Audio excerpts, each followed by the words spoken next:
The CBS Radio Mystery Theater presents...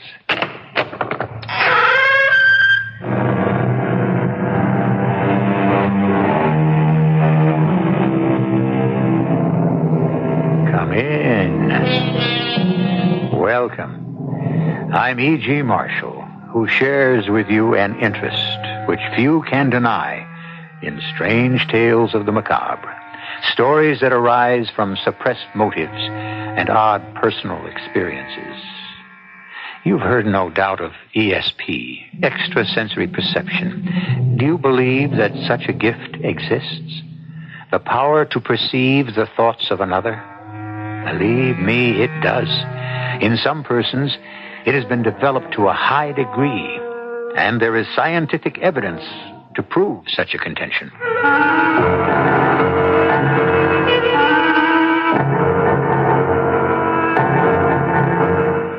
Our mystery drama, The Doctor's Evidence, was written especially for Mystery Theater by Roy Windsor and stars Francis Sternhagen and Tony Roberts.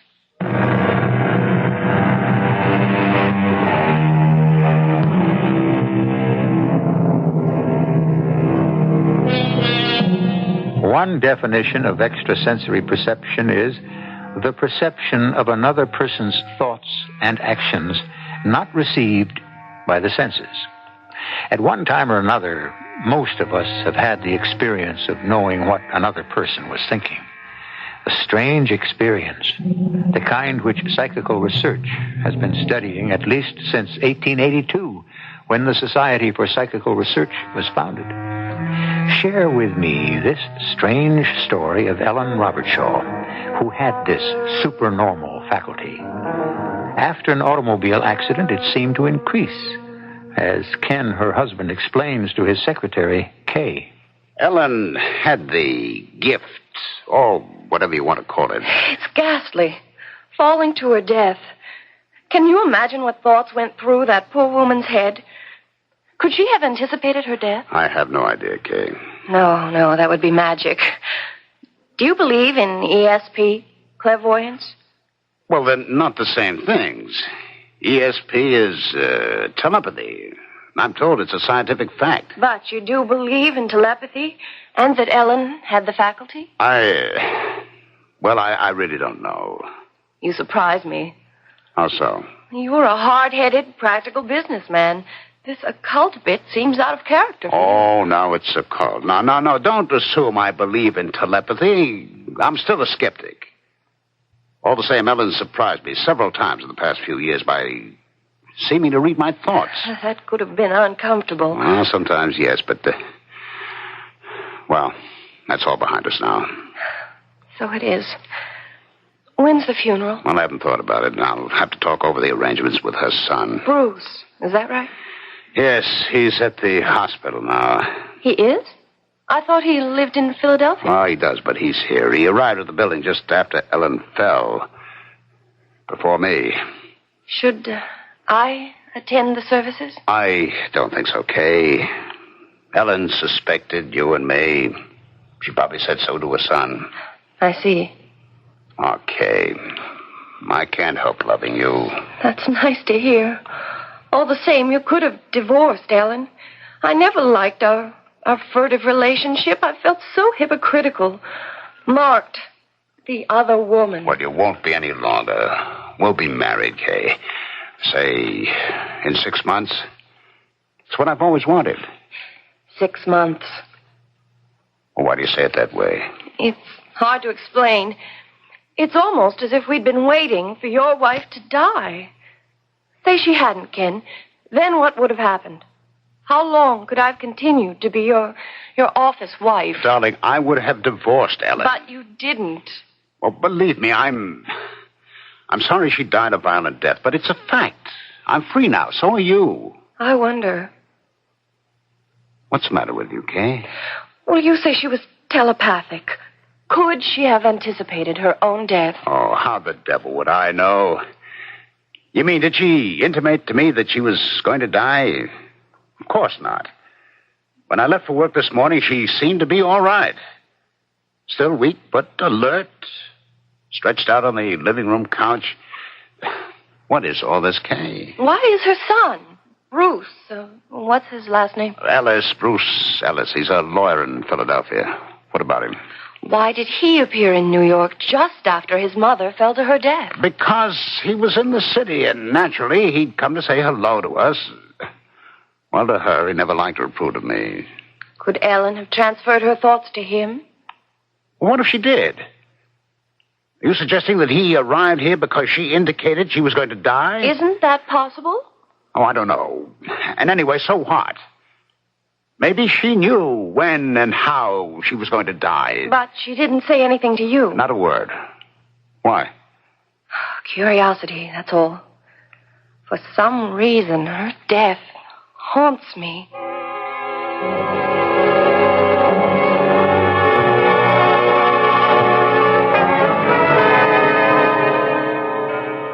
More coffee, Ken? No, thanks. I have to get home. You're depressed.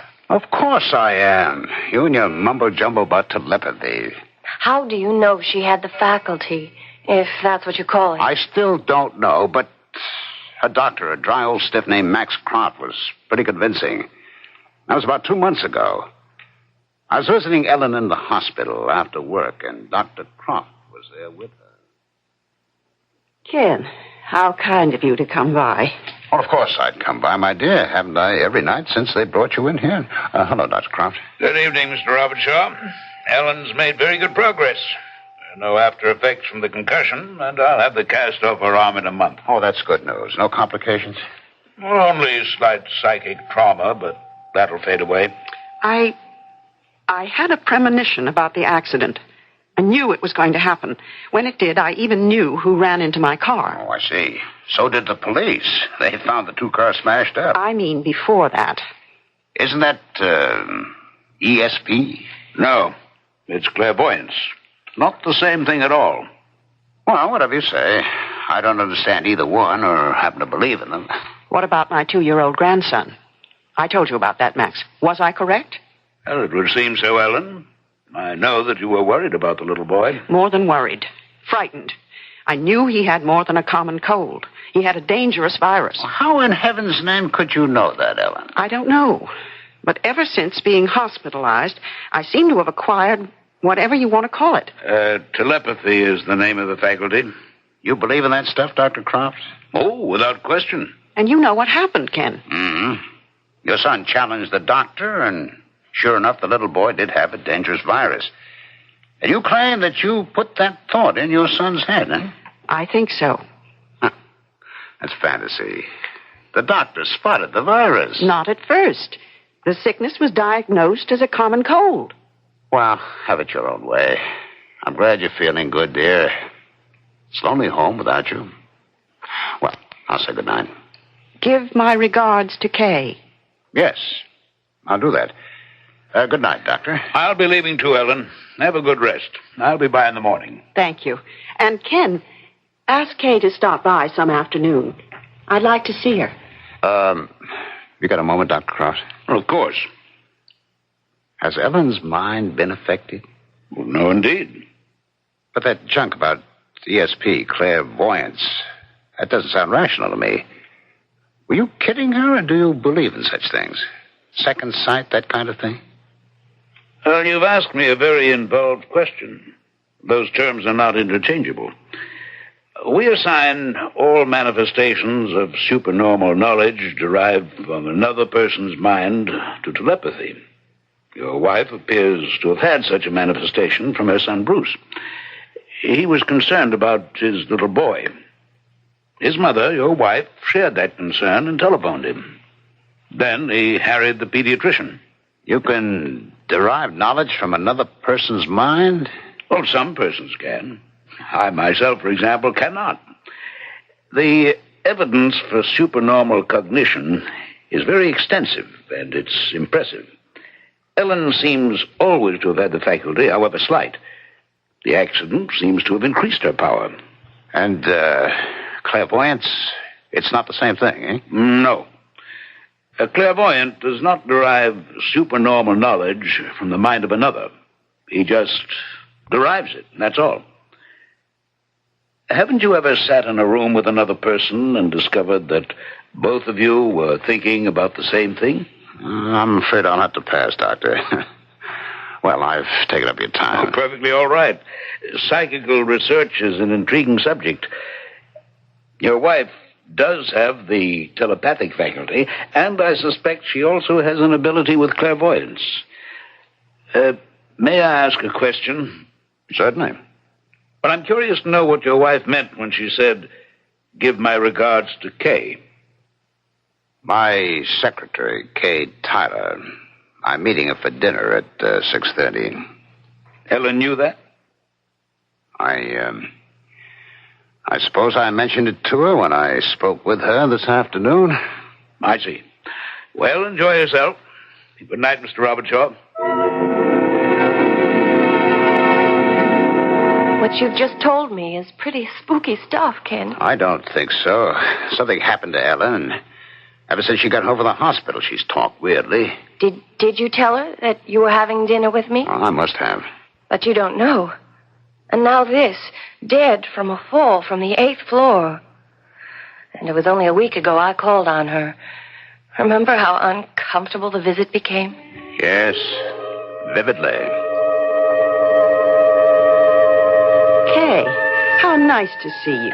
Ken's told me how quickly you were recovering, but I had to see for myself. Dr. Croft says I'm almost completely well. Oh, see, the cast is off her arm. Will you have some tea and toast or something stronger? Oh, no, thank you. I just stopped by to pay my respect. I have a date, so I have to go home and change, but thank you. A date? I'm glad to hear that. You're such a lovely-looking young woman and so bright. I'm surprised some man hasn't insisted that you marry him. I enjoy my freedom and my independence. Those are precious rights. But they don't have to be given up in marriage, and marriage does offer many benefits. Darling, I wish you wouldn't urge Kay to get married. She's my secretary. I don't know what I'd do if she left me. I know that, Ken, but you're being selfish. Please stop by whenever you're in the neighborhood. Ken often talks about you. If I didn't know him, I think I might be jealous. I'd better be running along, Mrs. Robertshaw. Take care of yourself. See her to the door, darling. Yes, of course. It was good of you to stop by, Kay. Never again, Ken. She's got claws. Good night, Ken. That was, nice of her, wasn't it, Ellen? Very. I hope you won't mislead her, Ken. Pardon me? Mislead her. At the moment, she's infatuated with her boss, you.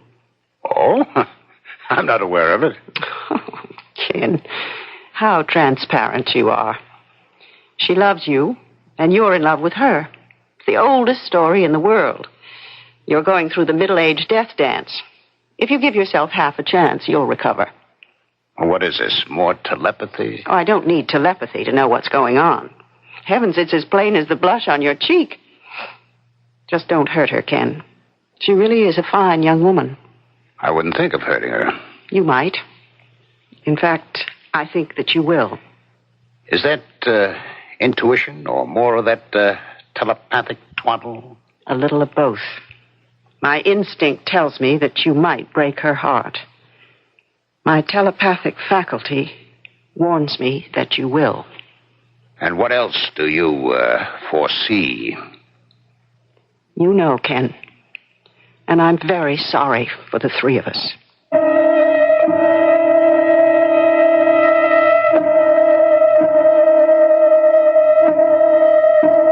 What must it be like to live with someone who has a telepathic faculty?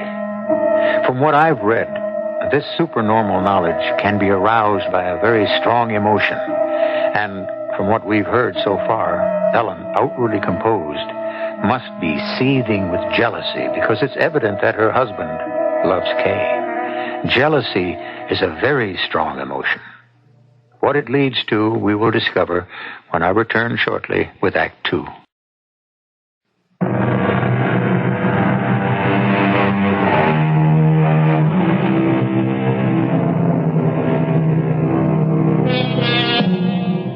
The philosopher Descartes wrote, "That God has foreordained everything is self-evident." That means that the course of one's life is like a road from birth to eternity. Sometimes we wish that we could see what's in store for us around the next curve, but we can't. Some of us claim to be able to do so, and there is evidence that events have been foreseen. But clairvoyance is by no means accepted as fact. Telepathy is. Before her fall to death, Ellen Robertshaw had been hospitalized after an automobile accident, and her son, Bruce, came to visit her. You look good, Mother. Very good. Don't you agree, Dr. Croft? I do. I'll have her home in a few days. You're very good, Bruce. No, I mean it. Running up from Philadelphia once a week, twice right after my accident. Molly must wonder if she's got a husband. How is she, by the way? And how's my grandson? Oh, they're fine. Was Molly disturbed by my telephone call? No. Of course not. She knows how much you love the baby. But she is a doubting Thomas, isn't she? Well, yes. Bruce, let me ask you something, and give it some thought before you reply. Oh, all right. I knew, let me repeat that, I knew that your little boy was ill, seriously ill. How did I know that? Oh, I don't know, Mother. But he was ill. All right. How did you know? Telepathy. Your thoughts, your worry, were transmitted to me, and in turn, my concern to you. Can you doubt it? Didn't I telephone right from this hospital room and express my concern? I told Dr. Croft how worried I was, didn't I, Max? Yes, you did. You see? Well, even if I see, I don't understand. Neither does Molly. I often know what a person is thinking, Bruce. How can you?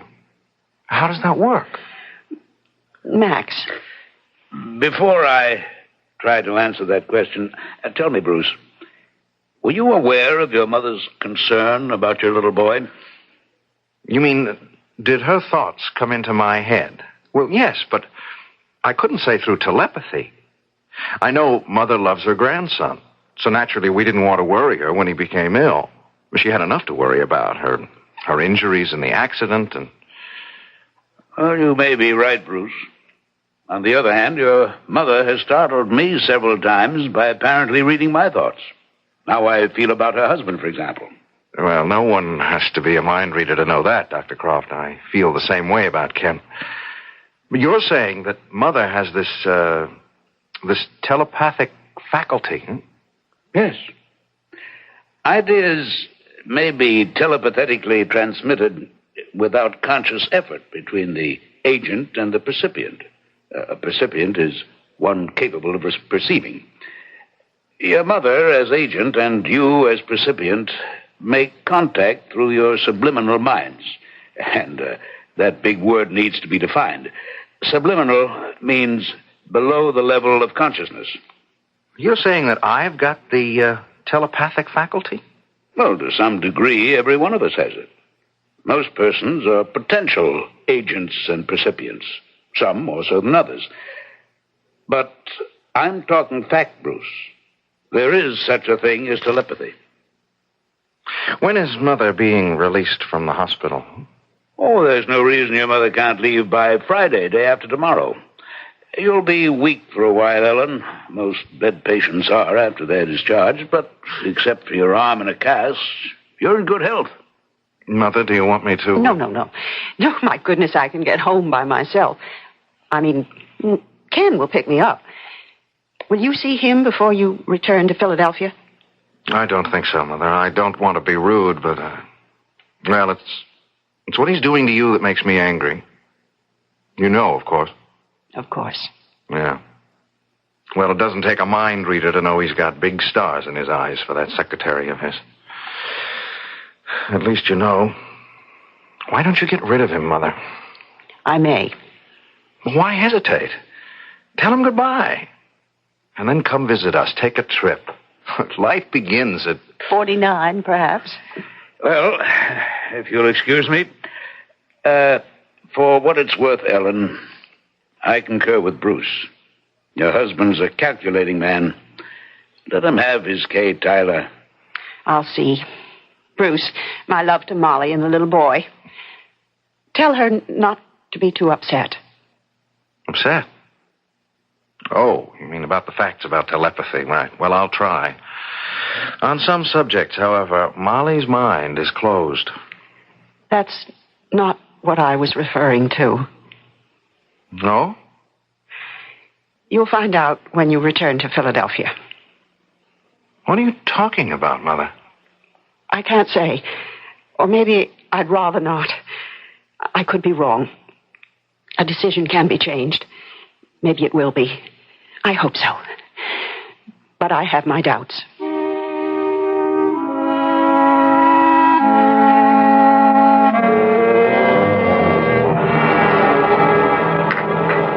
What is it, Kay, darling?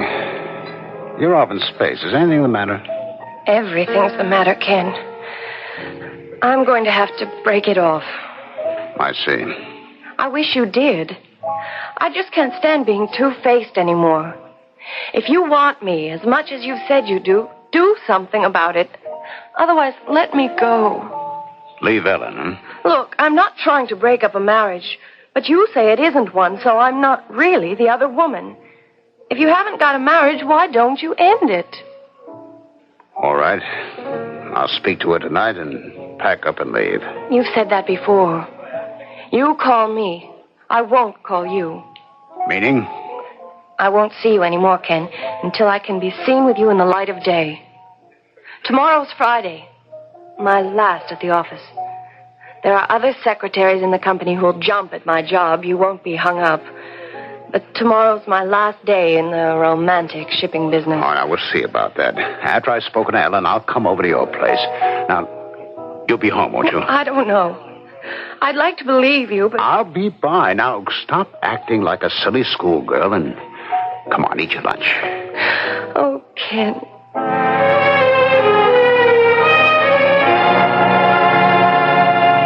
Hello? Is that you, Dr. Croft? Yes, Bruce. I'm telephoning from Philadelphia. Is my mother all right? Why, yes, she's been home over a week now. I'd say she's completely recovered. Oh, you're no longer calling on her? Why, no. What I've is had it, the Bruce? feeling all day long that something's wrong. I see. It may seem foolish, but... Not at all. It's, let me see, 2 o'clock. I'll pay her a visit within the hour and report back to you. Oh, I'd appreciate that, Dr. Not Croft. at all. I've tried to reach Mother by telephone, and there's no answer.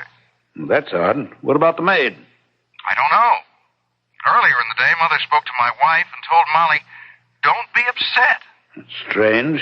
Yes, I thought so. I have no idea what she meant by it. Don't be upset. That's all she said. She wouldn't explain it to Molly. Of course, I am upset.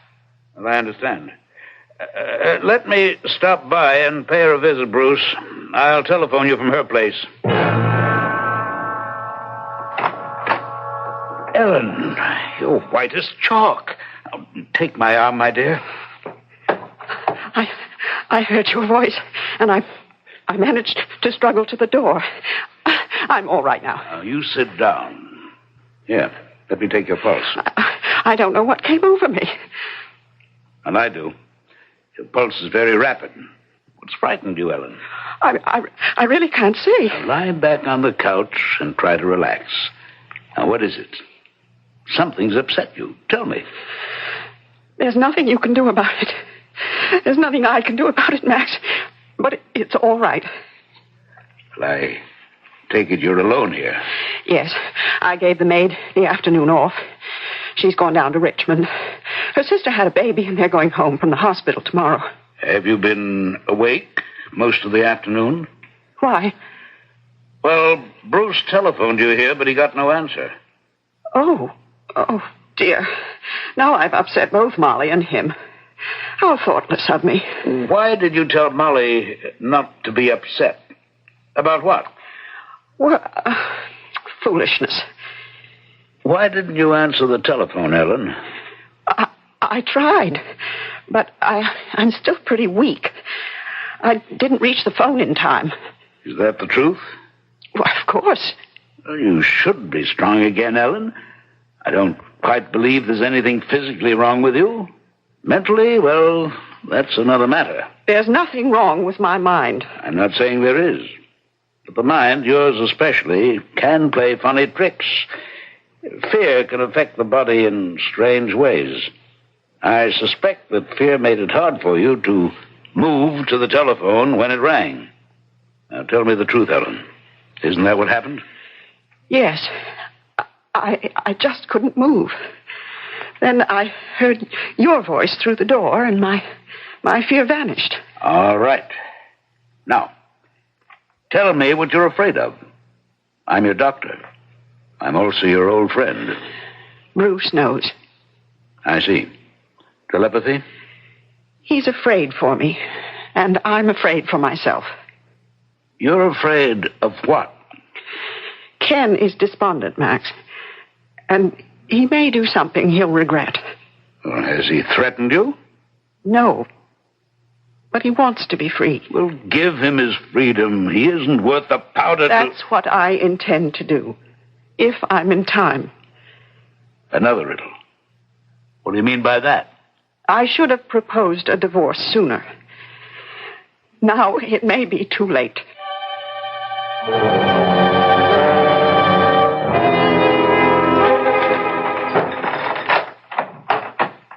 Ellen?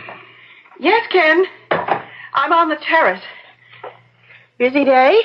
Oh, just the usual. Where's the maid? Richmond. She'll be gone for the weekend. Her sister's had a baby. How are you feeling? Better. At least I was when Dr. Croft left me. Oh, why was he here? Bruce asked him to stop in and see me. Oh?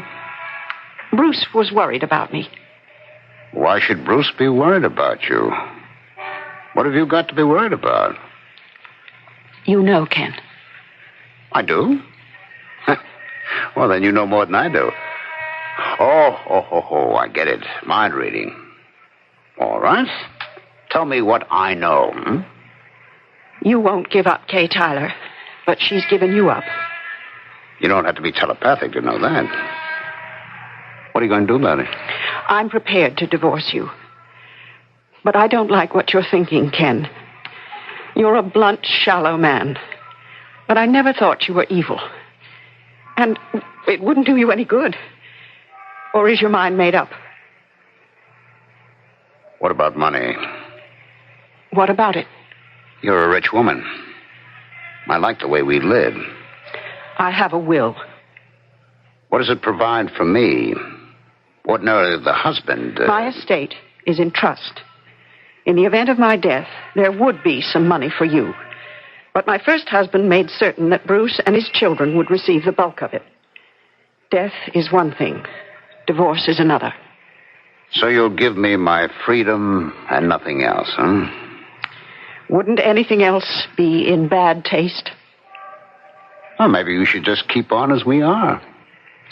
It wouldn't be any more unpleasant than it has been for years, Ken, but aren't you overlooking the other woman?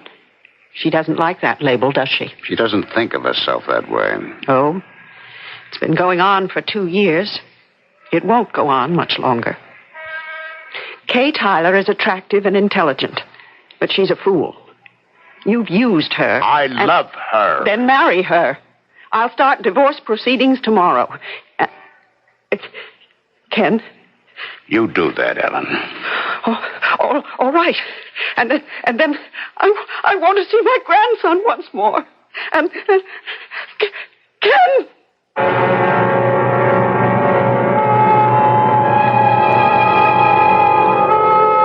We have heard, of course, that Ellen Robertshaw died from an accidental fall from her 8th floor terrace. She was so distraught from her unpleasant conversation with her husband that while watering the flowers suspended in window boxes from the terrace railing, she leaned forward and fell. That seemed straightforward enough, but we know better. At least we might suspect that her fall was not accidental. I shall return in a few minutes with Act 3.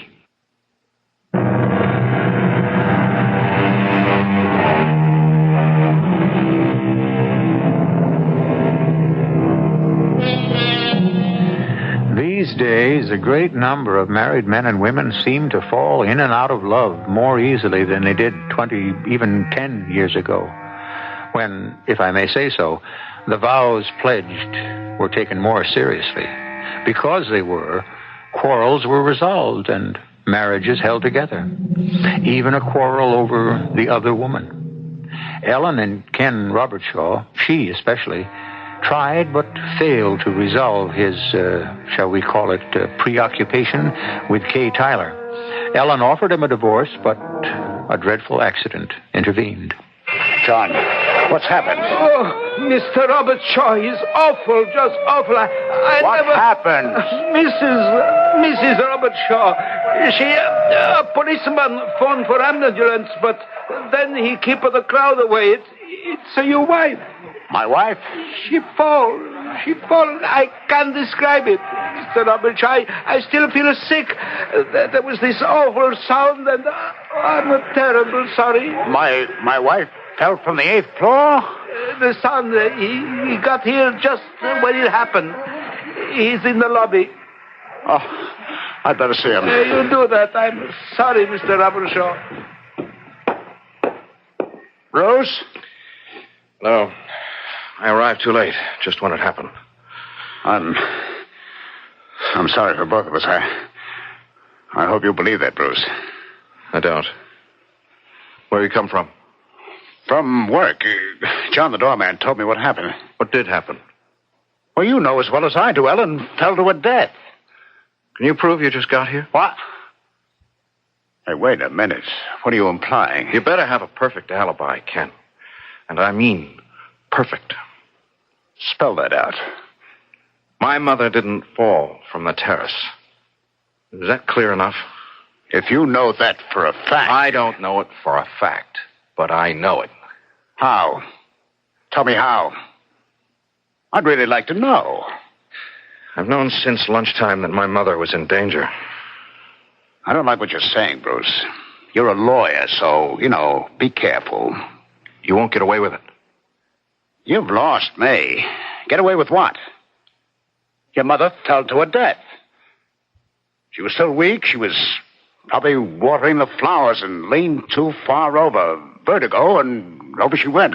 Dr. Croft saw her this afternoon. She could hardly walk to the door to let him in. That proves my point. But why I have to prove anything to you, I don't know. I think you threw her over the terrace railing. I'll remember that, Bruce. For an adult and a lawyer, you're a fool. Your mother died an accidental death. That'll be the verdict. Try to change it to... well, to what? Murder? Because that's what you want to believe, isn't it? Oh, you're absurd. I arrived here even after you did, and you're implying that I murdered your mother? You'll excuse me. I have to get to the hospital. I don't expect to ever see you again.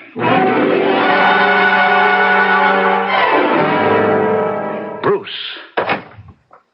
what's happened? You look dazed. Come, sit down. My mother is dead, Dr. Croft. Good heavens. She fell to her death. Oh, my boy, I'm shattered. What awful news. I don't know what to say. She didn't fall to her death, Doctor. I think she was murdered. That's a very serious charge, Bruce. I know it. And I can't prove what I'm saying, but I'm sure of what happened. She seemed all right when you paid a call on her this afternoon. I found her frightened. I managed to calm her down. I prescribed a relaxant. I thought I calmed you down too, Bruce, but here you are. Why? My mother was in my thoughts all morning long. I was afraid for her. She was trying to tell me something. What's happened. I left the office and I boarded a train for New York. I got to Mother's building just as it happened. Then I've just come from the hospital. What a dreadful experience. You knew your mother was in danger? Telepathy. It must be. You suspect Robert Shaw, of course? Oh, who else? I don't know how he managed it. He says he arrived in front of the building after I did. If he can prove that, he's in the clear. Well, of course, it is possible that your mother did fall over the railing. I don't see how we'll ever know what did happen. What do I do? I don't know. You believe me, don't you, Doctor? Well, certainly. But my opinion doesn't count. I'm trying to remember what your mother and I said to each other when I called on her. And let me see. As I recall, she asked you to tell Molly that you were not to be upset. Yeah, that's right. Well, what could she have meant by that? Darned if I know. She was afraid for herself. That much I do know. Oh, and she added that Robert Shaw was despondent and might do something he'd regret. I urged her to give Robert Shaw a divorce, and she said she wouldn't. Well, then why would he kill her? I mean, that's what he wanted, wasn't it? Well, that doesn't advance us, does it? You said you prescribed a relaxant for her? Yes, she was unnerved. And she didn't answer my telephone call because she had trouble getting to the phone. Is that right, Doc? Well, that's what she told me. Yeah, and it took her a long time to admit you to her flat. Oh, when she knew I was the caller, she lost some of her fear and was able to open the door, yes. It took a while, and she wasn't too steady on her feet. And when you left her? Well, she walked me to the door. So, first she wasn't able to walk very well, and then she was, huh? Well, fright can do that to a person, Bruce. It can immobilize you. Oh, by all that's holy, I've got it. I have indeed. You're right. It was murder. Hey, what's come over you? Where's Robert Shaw now, do you know? I have no idea. He left the hospital before I did. I've got a guess, though. I'll bet he went to visit Kay Tyler to tell her the news. Yeah, good boy. Look up her address. We're going to pay her a visit. Who are you calling? The police. I want them present to make the arrest. Ken, I think you'd better go now. This isn't nice. I guess not. I told you at lunch I'd stop by after talking with Ellen. But you never got the chance. No. Fate intervened. Ellen knew I was going to divorce her. Or the other way around. That's what she said. Oh? You did talk to her? A few days ago. Yeah, we talked it over. Why didn't you tell me at lunch? Because the details weren't finalized. Now they don't matter. Did you see her tonight before she fell? Well, how could I? I'd just gotten home and there was the ambulance taking her away. Now who? Were you expecting anybody? No. I hardly know anyone. Yes? Are you Kay Tyler? Yes? What are you doing here? And Dr. Croft? Robert Shaw. Bruce and I have to talk with you. Miss Tyler, I'm Dr. Croft, and this is Mrs. Robert Shaw's son, Bruce Ellis. May we come in?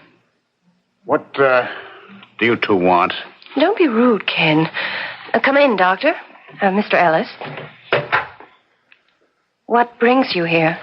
We, suspected that Robert Shaw might be here, Miss Tyler. Oh, well, sit down. This is very strange. It's more than that, Miss Tyler. All right, what is it? Say what you have to say and get out. You murdered my mother, Robert Shaw. Oh, no. You're a fool, and this is slander. I warned you before. This is not an idle accusation. I can prove what Bruce has just said. Oh, you're both fools. Ellen died an accidental death. That's the police verdict. She fell from the terrace. She couldn't have fallen. But, Ken, Mr. Robert Shaw arrived on the scene after the accident. He learned about it from the doorman. Yes, so he says, but that's not the truth. Shall I reconstruct what happened? He came home early, slipped into the apartment, threw my mother from the terrace, returned to the lobby, and lost himself in the crowd. Then he approached the doorman and asked what had happened. That's a lot of slipping in and slipping out and mingling, Bruce. It doesn't sound plausible to me. It's fantasy. These two dislike me. How can you accuse Ken without proof? Ellen Robert Shaw could not have fallen to her death because she couldn't walk. What are you saying, you crazy old fool? Old, yes, a fool, no. I repeat, Mrs. Robert Shaw could not walk. When I paid her a visit this afternoon, she had great difficulty reaching the door to let me in. Fear had somehow immobilized her. The cause of her fear was you. She told me as much. You came home early, as Bruce has said, and you talked to her.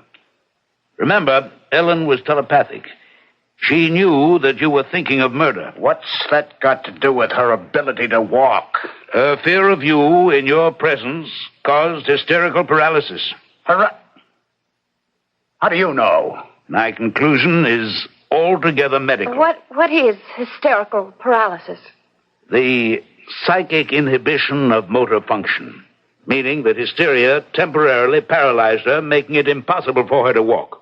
There was evidence of it when I paid a call on her, and that's because she was afraid of Robert Shaw. She said as much. In his presence, her fears would mount. They immobilized her, and she was practically inert when he threw her from the terrace. Ken, is this true? It will take some proving.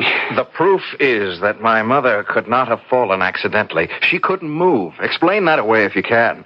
The police will question the doorman and everyone else who was in here or near the apartment when you came home from work.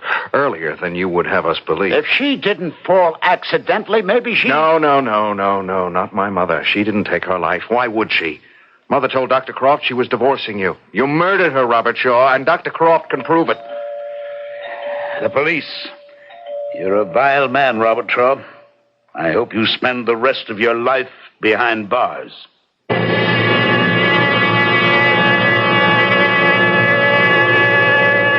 Most murders are solved, when they are solved, by painstaking work which goes over every detail which contributed to motive and opportunity. But the apprehending of Ken Robershaw depended, strangely enough, on a woman's supernormal faculty of telepathy. And that is what, in the end, was his undoing. I'll return shortly.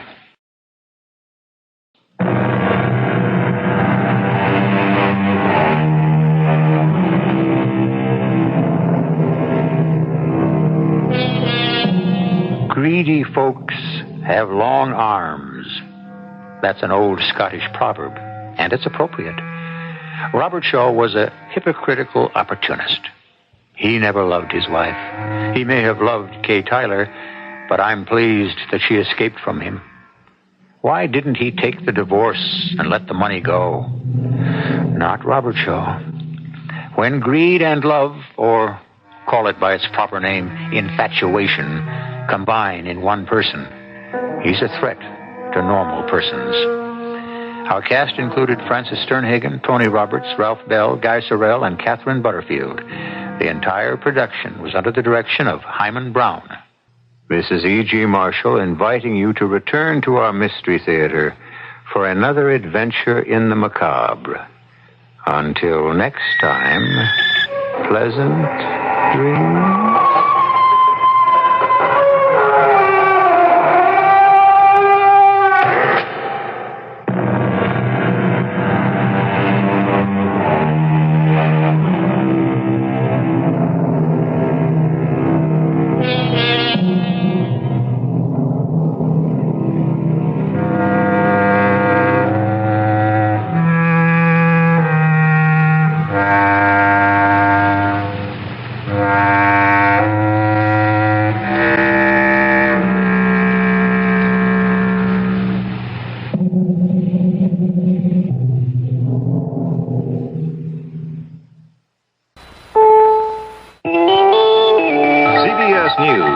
In the ranks of the oil cartel, but most members of OPEC have reportedly agreed on a 10% price hike.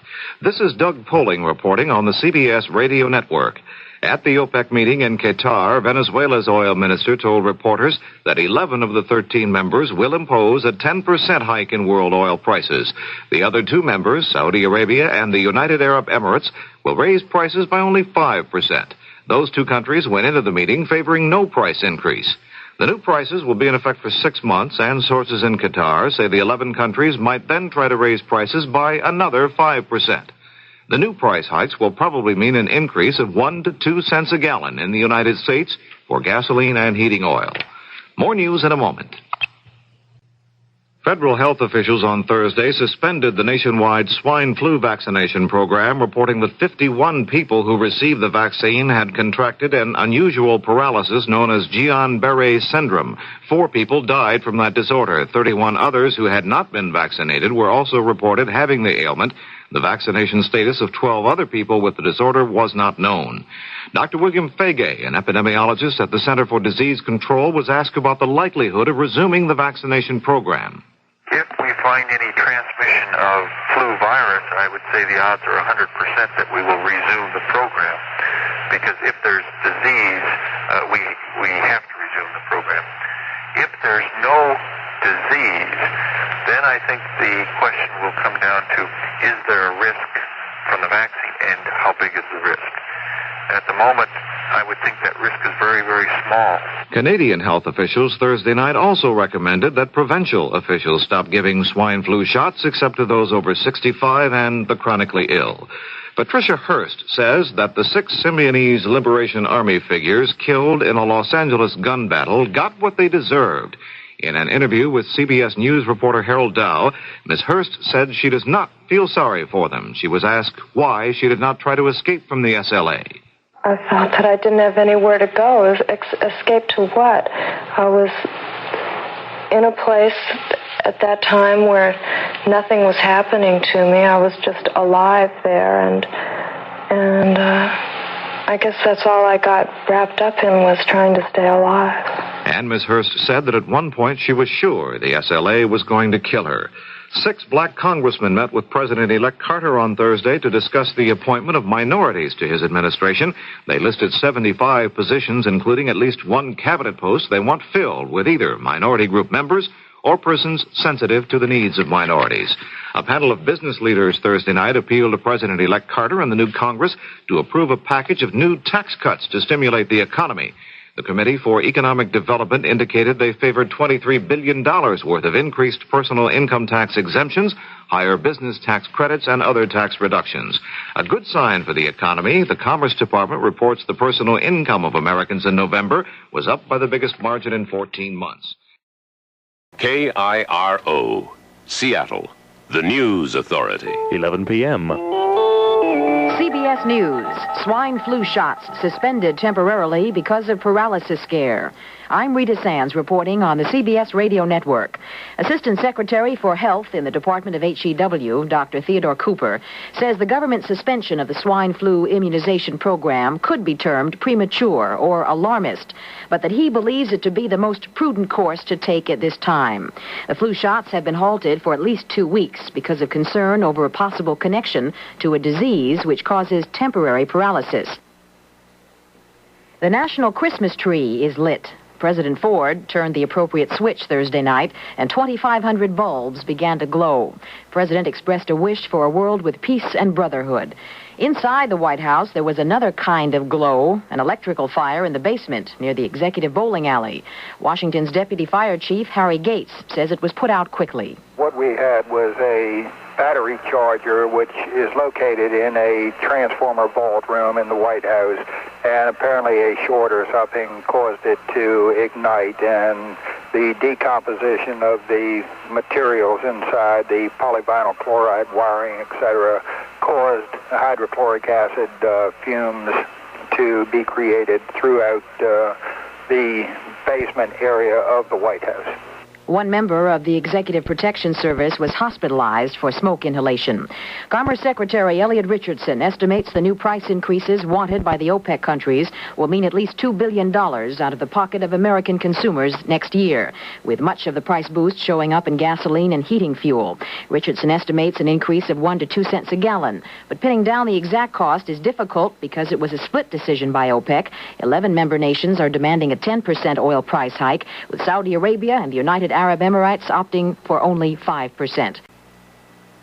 Reflecting back on the time she spent underground with the Symbionese Liberation Army, Patricia Hearst says she felt she had nowhere to go, that even her family didn't want her back. But in an exclusive interview with CBS News, Hearst said her thinking was twisted, that she loves her family and describes them as fantastic. In her first interview since her release on bail, Hearst said of her SLA kidnappers, they got exactly what they deserved when they were killed in a shootout with Los Angeles police. I'm Rita Sands, CBS News. Current news time, 11:06.